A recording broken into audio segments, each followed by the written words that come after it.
Bueno, pues teníamos muchísimas ganas de tener una sección como la que vamos a estrenar hoy. Además, de la mano de uno de los grandes directores de cine que nos ha dado esta ciudad, Fran Campos, que además de sus proyectos tiene tiempo para acompañarnos en más Torremolinos, en más cine.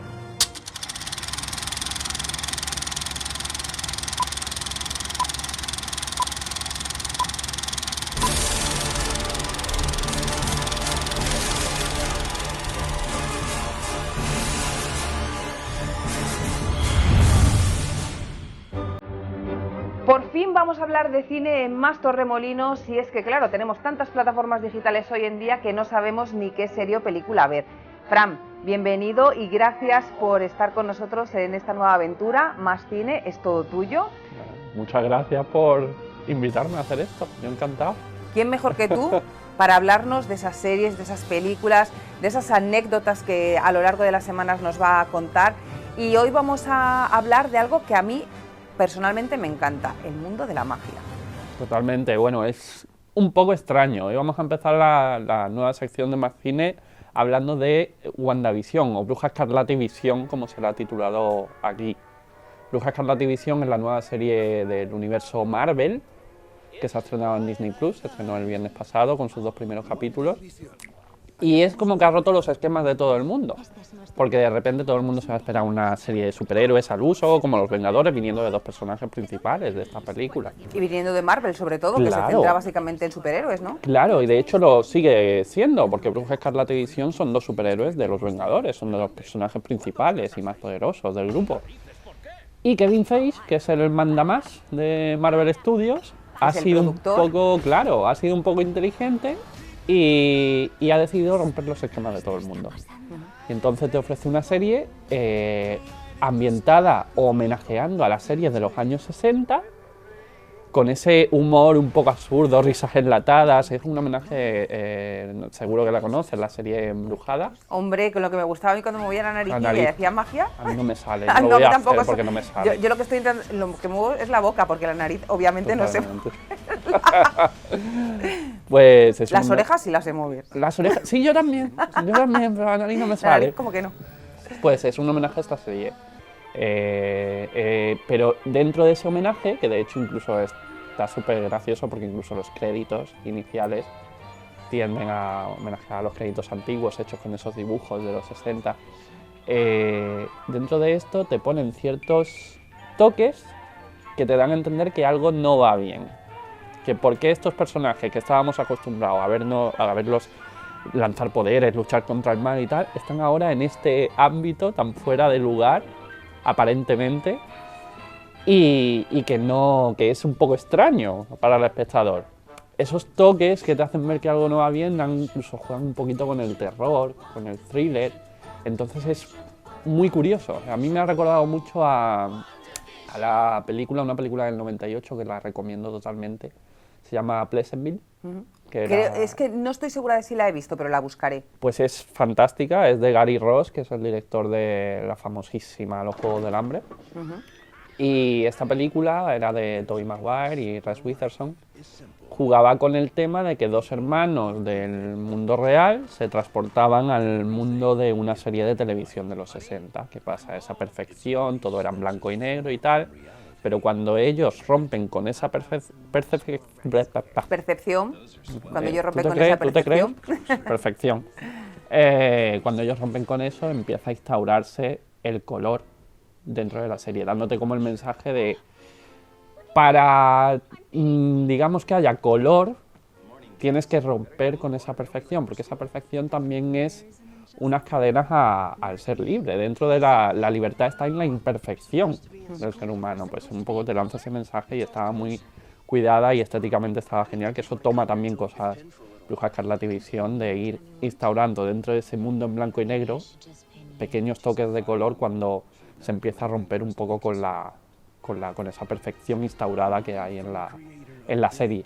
Que por cierto, Pleasantville, que no recuerdo si la he visto, creo que sí, me está recordando mucho a una película que vi hace poco, que era de una ciudad que habían creado de mujeres perfectas. Es que ¿Sabes cuál te digo? Las mujeres perfectas se llama. Sí, ¿verdad? Sí, que era Nicole Kidman. También, eso es, que estaba con su marido, que se habían mudado, que tenían niños, y luego resulta, no les vamos a destripar aquí ni les vamos a hacer spoilers de la serie, luego resulta que todo había sido, no voy a decir ni la palabra. Exactamente, yo creo que lo que tienen en común tanto las mujeres perfectas como Pleasantville o esta serie, Bruja Escarlata y Visión, es que te lanzan el mensaje de hasta qué punto interesa la perfección.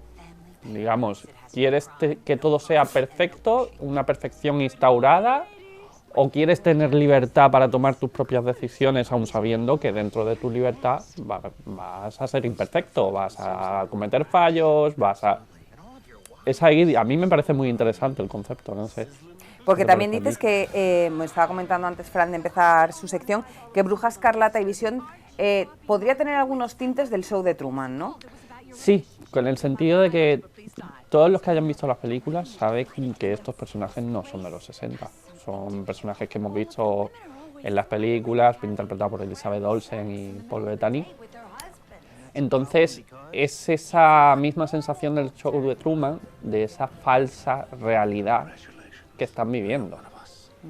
Y que ellos, en un principio, parecen no ser conscientes. Entonces te da ese mensaje de los están manipulando, qué está pasando. Es una serie que en estos 2 primeros capítulos, porque solo se han estrenado 2 por ahora, se estrenaron el viernes pasado, te lanzan más preguntas que respuestas. No te han respondido absolutamente nada respecto a lo que puede pasar en el resto de capítulos. Son 8 capítulos lo que van a ser, 1 por semana. Y te deja muy intrigado y eso creo que es muy bueno. Sí, la verdad que sí, porque yo algunas series he empezado a verlas y en los primeros 10 minutos digo, qué pereza, es que no me apetece nada ver esta serie. Lo que necesitas es intriga y que te enganchen. Claro. También te digo que es una serie que necesita más de 10 minutos. Porque tú al principio la ves y dices, uy, esto es una comedia boba. O sea, estaba muy bien en la época de Embrujada, pero ya hemos, de los 60 al 2020 han pasado unos añitos, entonces tal vez no casa mucho. Pero si se le da una oportunidad y vas viendo lo que hay ahí, rascando un poquito en el interior de lo que te ofrece, es muy muy interesante. Yo la recomiendo de verdad que la vean, porque rompe totalmente con lo que ha hecho Marvel y aparte dicen que va a unir con las próximas películas. Es decir, es como la puerta de entrada a las próximas películas que están preparando los estudios. Por cierto, a Paul Bettany yo como que lo encasillo mucho más en el mundo de los templarios, del Código Da Vinci, por ejemplo, en plan monje, claro, yo creo que los papeles que más lo ha lanzado, también ha hecho otro tipo de películas, pero ¿por qué ahora lo cogen de superhéroe a él, que siempre ha hecho más o menos de villano, por decirlo de alguna manera? Eso fue curioso porque Paul Bettany ha hecho mayoritariamente o drama o películas con personajes más oscuros, por decirlo de alguna manera, como Silas en el Código Da Vinci o temas así. De repente lo cogieron en Los Vengadores. Bueno, él ya estaba en Iron Man, lo que pasa es que no salía, solo ponía la voz. Ah, pues te iba a decir, porque yo no recuerdo de verlo. Lo cogieron en un principio para poner la voz a un personaje que era el ordenador del traje de Iron Man, Jarvis. Y por una cosa argumental que pasa en la segunda parte de Los Vengadores, que el que no lo haya visto no se lo destripo, digamos que pasa a ser un personaje ya íntegro y físico del grupo, que es el superhéroe Visión, que es un superhéroe muy famoso en los cómics.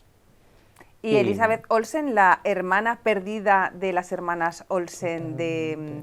no me acuerdo ahora cómo se llamaba la serie. Eran las gemelas de... Padres Forzosos. Padres Forzosos, ahí está. Que las niñas han ido creciendo, han tenido una vida un poco extraña, así tipo Macaulay Culkin. Se han perdido, totalmente. Bueno, de hecho el otro día estuve viendo una película de ellas, algo de Aquí estamos, Nueva York o una cosa así. Sí, la última que hicieron hace como 12 años o cosas así, sí. Es verdad que yo cuando empecé a ver a Elizabeth Olsen, que era una actriz que se empezó a resaltar en el cine independiente, hay una película de ella que la recomiendo totalmente, que es Mercy May Marlene, que habla del tema de las sectas y tal. de repente no la habituabas tú a que fuera hermana pequeña de las dos gemelas de Padres Forzosos. Es como, yo lo bromeaba con mis amigos, digo, yo creo que la han tenido escondida en un sótano para que no les pisara y ahora ha salido. O para que no siguieran el mismo camino que sus hermanas. Totalmente, y ahora ha salido y ha sorprendido a todo el mundo haciendo estas películas, y de ahí luego le llegó el contrato de Marvel, que la puso como la icónica ya Bruja Escarlata. ¿Por qué Kevin Feige, el productor de prácticamente todo Marvel, ha decidido mezclar un poco el mundo de los superhéroes con la magia? Eso ya estaba en el cómic. Lo que pasa es que Bruja Escarlata, en el terreno de abordarlo, en el cómic yo siempre he sido muy friki de los cómics.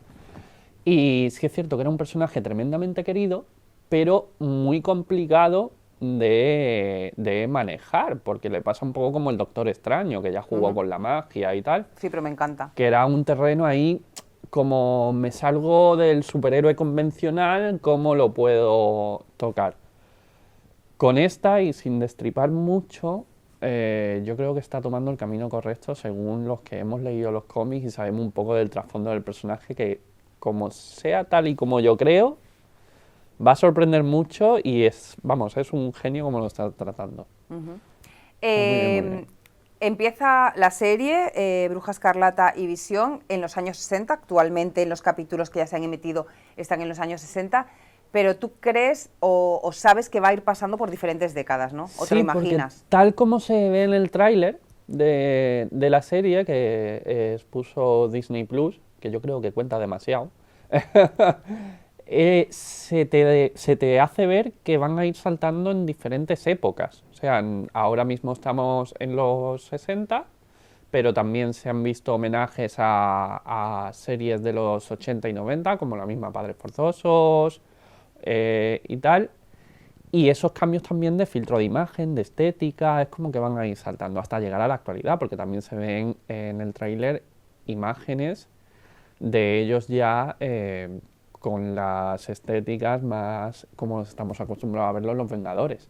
Entonces la pregunta es ahora cómo va a ir saltando, por qué van saltando de época en época y en qué momento van a llegar ahí. Y hablando del mundo de la magia, nos estás recomendando hoy Bruja Escarlata y Visión. Embrujada, por supuesto que todo el mundo debe de verla, protagonizada por Nicole Kidman, pero creo que la serie también está en alguna de las plataformas digitales. ¿La serie Bruja Escarlata? No, la serie de Embrujada. La serie Embrujada, pues la verdad que no estoy seguro. Yo creo que sí, que no sé, me da la sensación de que está o en Netflix o en Amazon, pero no con la primera Embrujada, la primera Samantha de todas, sino una Samantha que fue en plan en los 90, que también hacía, te lo diré luego, hacía una serie que ella era militar, que era militar del aire, que no me acuerdo exactamente, que yo veía esa serie mucho porque además me encantaba, y la protagonista es la misma. Pues fíjate, yo eso no lo sabía. Creo que sí que está en alguna de las plataformas. Y luego también hemos hecho referencia al show de Truman, que si no la han visto es una película que deben de ver, y los conspiranoicos pensarán que todos estamos dentro del show de Truman. Totalmente. Además es que a mí el show de Truman me encanta porque fue como una película, rompió los esquemas con el propio Jim Carrey, que siempre estábamos acostumbrados a verlo en la comedia y de repente te ofrecía un producto que parecía que iba a ser otra comedia más de Jim Carrey y jugaba totalmente contigo. Y a partir de ahí Jim Carrey empezó a hacer películas extrañas. Sí, películas más serias, porque muchas veces lo que pasa en esta industria es que cuando a un actor lo encasillan, los propios productores o los propios directores no lo ven como otra cosa que ese papel que están acostumbrados a verle. Ese papel hizo que Jim Carrey demostrara que, oye, sí, soy cómico, pero puedo hacer muchas cosas y además puedo ser un actor tremendamente solvente. Me parece uno de los mejores actores de la generación, Jim Carrey, que os van a sorprender, porque te puedo dar un papel dramático muy bueno. Que por cierto, el otro día, mira que a mí me costó identificar que era él, en Cuento de Navidad, el nuevo. Sí, la última que hicieron, que sale por ordenador. No lo sé, ¿sale por ordenador? Toda esa técnica que va con toda esa, como si fuera el señor Scrooge. Sí, toda esa técnica está hecha por ordenador. Esa película fue dirigida por Robert Zemeckis, el director de Regreso al Futuro, y utilizó la técnica de captura de movimiento y cogió a Jim Carrey para el señor Scrooge. Pues Fran, encantada de comenzar esta sección aquí, una nueva aventura de la mano de Fran Campos. No te voy a preguntar por cuándo se va a proyectar Ivy, por favor. Pero como va a estar aquí con nosotros todas las semanas, todos los jueves, pues ya nos irá avanzando cómo va esa producción, esa postproducción iremos contando cositas de Ivy también. De su corto, y cuando él pueda ya nos contará otro proyecto en el que está inmerso. Pero mientras tanto seguimos hablando de cine junto a ti cada jueves, Fran. Y encantado de estar aquí, de traeros anécdotas y cositas del mundillo. Pues muchas gracias. A ti. Terminamos aquí Más Cine.